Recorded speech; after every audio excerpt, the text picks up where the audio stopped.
আসসালামু আলাইকুম ভাই, আপনারা তো দেখছেন আমরা আইছি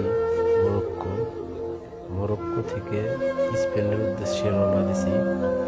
এই পাহাড় পর্বত অনেক কিছু জার্নি করেও সফলতার মুখ এখন তো আমরা দেখতে পারি নাই। আমরা বাঙালি 10 জন আছি। এই ঠিক আছে, আমরা খুব কষ্ট করতেছি যে ভাই 3 দিন যাবৎ মরুভূমিতে না খাইয়েছিল।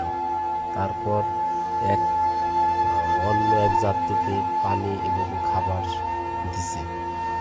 ঠিক আছে, তাই মরুভূমি খালি দেশের মানুষ বলে উন্নত আশায় ইউরোপ ইউরোপ পাই খুব সহজ না, ইউরোপ খুব কঠিন। ইউরোপে খালি স্বপ্নই দেখা যায়, বাস্তবতা অনেক কঠিন।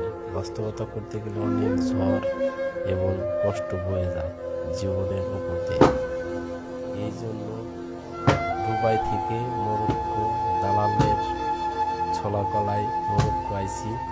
এখন স্পেনের এই পাহাড় পর্বত পাড়ি দিতে জানে আর কুলাইতেছে না। যদি বলি গেমে যাব না, তাইলে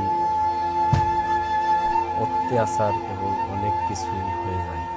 সমস্যা হলো এখন ব্যাকও যাইতে পারতেছি না, এবং আমরা এই জায়গা থাকলে আমাদের জানও বাঁচতেছে না।